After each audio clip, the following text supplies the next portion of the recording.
ಹರ್ಮಜ್ ಜಲಸಂಧಿಯಲ್ಲಿ ಹಡಗುಗಳ ಸಂಚಾರ ಬಿರುಸುಗೊಂಡಿದ್ದು ಗ್ಯಾಸ್ ಕಚ್ಚಾ ತೈಲ ಟ್ಯಾಂಕರ್ಗಳು ಭಾರತದತ್ತ ಪಯಣವನ್ನು ಬೆಳೆಸಿವೆ. ಅಮೆರಿಕ ದಿಗ್ಬಂಧನ ತೆರವು ಮಾಡಿದಂತ ಬೆನ್ನಲ್ಲೇ ಹಡಗುಗಳ ಸಂಚಾರ ಸರಾಗವಾಗ್ತಾ ಇದೆ. ಹರ್ಮಜ್ ಮೂಲಕವಾಗಿ ಭಾರತದ 28 ಹಡಗುಗಳು ಬರ್ತಾ ಇದ್ದು ಶೀಘ್ರವೇ ಗ್ಯಾಸ್, ಡೀಸೆಲ್, ಪೆಟ್ರೋಲ್, ಸಿಎನ್ಜಿ ಬೆಲೆ ಕೂಡ ಕಡಿಮೆಯಾಗುವಂತಹ ಸಾಧ್ಯತೆ ದಟ್ಟವಾಗಿದೆ. ಈಗಾಗಲೇ ಜಾಗತಿಕ ಮಾರುಕಟ್ಟೆಯಲ್ಲಿ ಕಚ್ಚಾ ತೈಲ ದರ ಕೂಡ ಇಳಿಕೆಯಾಗಿದೆ. ಪ್ರತಿ ಬ್ಯಾರೆಲ್ ಕಚ್ಚಾ ತೈಲ ಬೆಲೆ $78ಗೆ ಕುಸಿತವನ್ನ ಕಂಡಿದೆ. Hotel Management with AI. Join IIHM, International Institute of Hotel Management. ಕಳೆದ 3 ತಿಂಗಳಲ್ಲಿಯೇ ಕನಿಷ್ಠ ಮಟ್ಟಕ್ಕೆ ಬೆಲೆ ಇಳಿಕೆಯಾಗಿದ್ದು ಅಮೆರಿಕದ ಅನಿಲ ಬೆಲೆ ಪ್ರತಿ ಗ್ಯಾಲನ್ಗೆ $4 ಇಳಿಕೆಯಾಗಿದೆ. ಹರ್ಮಜ್ ಜಲಸಂಧಿ ಕಂಪ್ಲೀಟ್ ಆಗಿ ಬಂದ್ ಆಗಿದ್ದರಿಂದಾಗಿ ಇಡೀ ವಿಶ್ವವೇ ಈ ಒಂದು ಪರಿಸ್ಥಿತಿಯನ್ನ ಎದುರಿಸಬೇಕಾದಂತಹ ಸಂದರ್ಭ ಆಗಿತ್ತು. ಗ್ಯಾಸ್ ಹಾಗೆ ಕಚ್ಚಾ ತೈಲ ಟ್ಯಾಂಕರ್ ಇದೀಗ ಭಾರತದ ಪಯಣವನ್ನು ಬೆಳೆಸ್ತಾ ಇದೆ.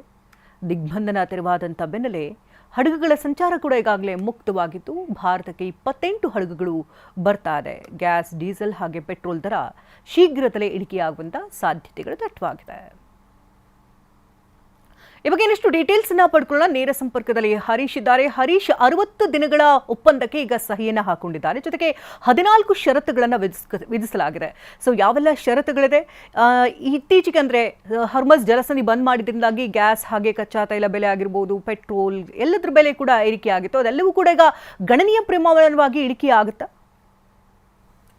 ಹೌದು ಶಕುಂತಲಾ, ಇರಾನ್ ಹಾಗೂ ಅಮೆರಿಕ ನಡುವೆ ಐತಿಹಾಸಿಕ ಒಪ್ಪಂದ ಆಗಿದೆ.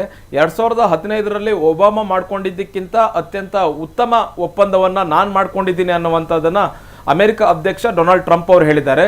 ಅಮೆರಿಕ ಅಧ್ಯಕ್ಷ ಡೊನಾಲ್ಡ್ ಟ್ರಂಪ್ ಅವರು ಹಾಗೂ ಇರಾನ್ನ ಅಧ್ಯಕ್ಷ ಮಸೂದ್ ಪೆಜೆಸ್ಕಿಯನ್ ಅವರು ಫ್ರಾನ್ಸ್ಗೆ ತೆರಳಿದ್ರು. ಅಲ್ಲಿ G7 ಏನು ಕಾರ್ಯಕ್ರಮದಲ್ಲಿ ಶೃಂಗಸಭೆಯಲ್ಲಿ ಭಾಗಿಯಾಗಿದ್ರು. ಈ ಸಂದರ್ಭದಲ್ಲಿಯೇ ಎರಡೂ ದೇಶಗಳ ನಾಯಕರು ಈ ಒಂದು ಒಪ್ಪಂದಕ್ಕೆ ಸಹಿ ಹಾಕಿದ್ದಾರೆ. ಆದರೆ ನಾಳೆ ಸ್ವಿಟ್ಜರ್ಲೆಂಡ್ನ ಜಿನೋವಾದಲ್ಲಿ ಅಧಿಕೃತವಾದಂತಹ ವೇದಿಕೆಯಲ್ಲಿ ಅಧಿಕೃತ ಸಹಿ ಹಾಕುವಂತಹ ಕಾರ್ಯಕ್ರಮ ನಡೆಯುತ್ತೆ. ಬಹು ಮುಖ್ಯವಾಗಿ ಕಳೆದ 109 ದಿವಸಗಳಿಂದ ನಡೀತಾ ಇದ್ದಂತಹ ಸಂಘರ್ಷ ಏನಿತ್ತು ಅದೀಗ ಅಂತ್ಯ ಆಗಿದೆ. ಮತ್ತೆ ಹರ್ಮುಜ್ ಜಲಸಂಧಿಯಲ್ಲೂ ಕೂಡ ಯಾವುದೇ ರೀತಿಯಾದಂತಹ ಸಂಘರ್ಷ ಇಲ್ಲ. ಇರಾನ್ನ ಹಡಗುಗಳು 11 ಹಡಗುಗಳು ಬೇರೆ ಬೇರೆ ದೇಶಕ್ಕೆ ಸಂಚಾರವನ್ನ ಮಾಡಿವೆ. ಮತ್ತೆ ಇರಾನ್ಗೆ ಬರುವಂತಹ ಹಡಗುಗಳು ಈಗ ನಿರಾತಂಕವಾಗಿ ಇರಾನ್ನ ಬಂದರುಗಳನ್ನು ತಲುಪಬಹುದಾಗಿದೆ. ಯಾಕಂತಂದ್ರೆ ಈ ಯುದ್ಧದ ಮಧ್ಯದಲ್ಲಿ ಇರಾನ್ನ ಸಂಪೂರ್ಣ ಬಂದರುಗಳಿಗೆ ಅಮೆರಿಕ ದಿಗ್ಬಂಧನವನ್ನ ಹೇರಿತ್ತು. ಇರಾನ್ನ ಯಾವುದೇ ಹಡಗುಗಳ ಪ್ರವೇಶಕ್ಕೆ ಅವಕಾಶವನ್ನ ಮಾಡಿಕೊಡ್ತಾ ಇರಲಿಲ್ಲ. ಮತ್ತೆ ಇರಾನ್ಗೆ ಬರುವಂತಹ ಯಾವುದೇ ಹಡಗುಗಳು ಕೂಡ ಇರಾನ್ಗೆ ಬರುವಂತಹ ಸಾಧ್ಯತೆ ಇರಲಿಲ್ಲ. ಎಲ್ಲವನ್ನು ಕೂಡ ಅಮೆರಿಕ ದಾಳಿ ಮಾಡ್ತಾ ಇತ್ತು. ಹೀಗಾಗಿ ಇರಾನ್ ಕೂಡ ಈಗ ಅಂತಾರಾಷ್ಟ್ರೀಯ ಮಟ್ಟವಾಗಿ ವ್ಯಾಪಾರ ವಹಿವಾಟನ್ನ ಸುಲಭವಾಗಿ ಆರಂಭಿಸ್ತಾ ಇದೆ. ಮತ್ತೆ 14 ಒಪ್ಪಂದಗಳನ್ನ ಮಾಡಿಕೊಳ್ಳಲಾಗಿದೆ. ಬಹು ಮುಖ್ಯವಾಗಿ 14 ಷರತ್ತುಗಳು ಅಮೆರಿಕವು ಕೂಡ ಪಾಲಿಸಬೇಕು, ಮತ್ತೆ ಇರಾನ್ ಕೂಡ ಪಾಲಿಸಬೇಕು. ಅಂತಹ ಷರತ್ತುಗಳನ್ನ ಒಡಂಬಡಿಕೆಯನ್ನ ಎರಡೂ ದೇಶಗಳು ಮಾಡಿಕೊಂಡಿವೆ. ಬಹು ಮುಖ್ಯವಾಗಿ ಇರಾನ್ ಮುಂದೆ ಯಾವುದೇ ರೀತಿಯಾದಂಥ ಯುರೇನಿಯಂ ಕಾರ್ಯಕ್ರಮಗಳನ್ನು ಹಮ್ಮಿಕೊಳ್ಬಾರದು. ಈಗಾಗಲೇ ಯುರೇನಿಯಂ ಅನ್ನ ಏನು ಸಂಸ್ಕರಿಸಿ ಇಟ್ಟಿದೆ ಆ ಯುರೇನಿಯಂ ಅನ್ನ ಅಮೆರಿಕದ ವಶಕ್ಕೆ ಕೊಡಬೇಕಾಗತ್ತೆ ಅಥವಾ ನಾಶಪಡಿಸಬೇಕಾಗತ್ತೆ. ಈ 60 ದಿವಸಗಳಲ್ಲಿ ಈ ಎಲ್ಲ ಷರತ್ತುಗಳನ್ನು ಪಾಲಿಸಬೇಕಾಗತ್ತೆ. ಅಮೆರಿಕ ಕೂಡ ಪಾಲಿಸಬೇಕಾಗತ್ತೆ, ಇರಾನ್ ಕೂಡ ಪಾಲಿಸಬೇಕಾಗತ್ತೆ. ಈ 60 ದಿವಸಗಳಲ್ಲಿ ಒಂದು ವೇಳೆ ಈ ಒಂದು ಷರತ್ತುಗಳನ್ನು ಯಾವ್ದಾರು ದೇಶ ಪಾಲಿಸ್ತಲೇ ಇದ್ರೆ ನಂತರ ಯುದ್ಧ ಅನ್ನುವಂಥ ನಿಟ್ಟಿನಲ್ಲಿ ಆಗುತ್ತೆ. ಮತ್ತೆ ಅದನ್ನು ಕದನ ವಿರಾಮ ಅನ್ನುವಂಥ ನಿಟ್ಟಿನಲ್ಲಿ ಘೋಷಣೆ ಮಾಡಲಾಗುತ್ತೆ. ಮತ್ತೆ ಯುದ್ಧ ಆರಂಭಿಸುವುದಾಗಿ ಈಗ ಡೊನಾಲ್ಡ್ ಟ್ರಂಪ್ ಅವರು ಕೂಡ ಎಚ್ಚರಿಕೆಯನ್ನು ಕೊಟ್ಟಿರುವಂತಹದ್ದು. ಹೀಗಾಗಿ ಮುಂದಿನ 60 ದಿವಸಗಳು ಬಹಳಷ್ಟು ಕ್ರೂಷಿಯಲ್ ಆಗಿರುತ್ತೆ. ಎರಡೂ ದೇಶಗಳ ಪ್ರತಿನಿಧಿಗಳು ಮಾತುಕತೆಯನ್ನ ಮಾಡ್ತಾರೆ. ಮತ್ತೆ ತಾಂತ್ರಿಕವಾದಂತಹ ಅಂಶಗಳು ಇಲ್ಲಿ ಸಾಕಷ್ಟು ಇವೆ. ಈಗ ಇರಾನ್ನ $24 ಶತಕೋಟಿ ಹೆಚ್ಚು ಆಸ್ತಿಯನ್ನ ಅಮೆರಿಕ ಸೀಸ್ ಮಾಡಿರುವಂತಹದ್ದು ಬೇರೆ ಬೇರೆ ದೇಶದ ಬ್ಯಾಂಕ್ಗಳಲ್ಲಿ.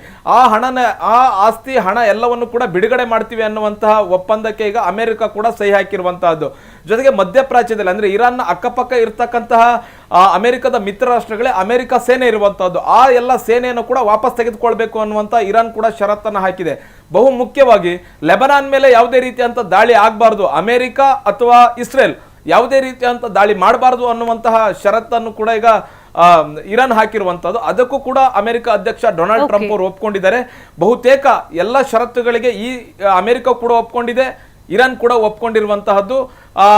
ಇರಾನ್ನ ಪ್ರಧಾನಿ ಮಸೂದ್ ಪೆಜೆಸ್ಕಿಯನ್ ಅವರೇ ಈಗ ಒಪ್ಕೊಂಡಿರುವಂತಹದ್ದು. ಅಮೆರಿಕ ಹಾಗೂ ಇರಾನ್ ನಡುವೆ ಒಪ್ಪಂದ ಆಗ್ತಾ ಇದೆ ಅಂತ. ಅಧಿಕೃತವಾಗಿ ನಾಳೆ ಸ್ವಿಟ್ಜರ್ಲೆಂಡ್ ಜಿನೆವಾದಲ್ಲಿ ಈ ಒಪ್ಪಂದ ಆಗುತ್ತೆ. ಅಲ್ಲಿಂದ 60 ದಿವಸಗಳವರೆಗೂ ಕೂಡ ತಾಂತ್ರಿಕವಾದಂತ ಅಂಶಗಳ ಬಗ್ಗೆ ಎರಡೂ ದೇಶಗಳ ನಡುವೆ ಚರ್ಚೆ ನಡೆಯುತ್ತೆ. 60 ದಿವಸಗಳಲ್ಲಿ ಈ ಒಪ್ಪಂದ ಅಂತಿಮ ಆಗುತ್ತೆ. ಮತ್ತೆ ಭವಿಷ್ಯದಲ್ಲಿ ಯಾವುದೇ ರೀತಿಯಂತ ಯುದ್ಧಗಳಾಗಬಾರ್ದು ಎರಡು ದೇಶಗಳ ಮುಂದೆ ಅನ್ನುವಂತಹದ್ದು ಈಗ ಎರಡು ದೇಶಗಳ ನಡುವೆ ಆಗಿರ್ತಕ್ಕಂಥ ಚರ್ಚೆ. ಧನ್ಯವಾದ ಹರೀಶ್, ತಮ್ಮ ಲೈವ್ ಅಪ್ಡೇಟ್ಸ್ಗಾಗಿ.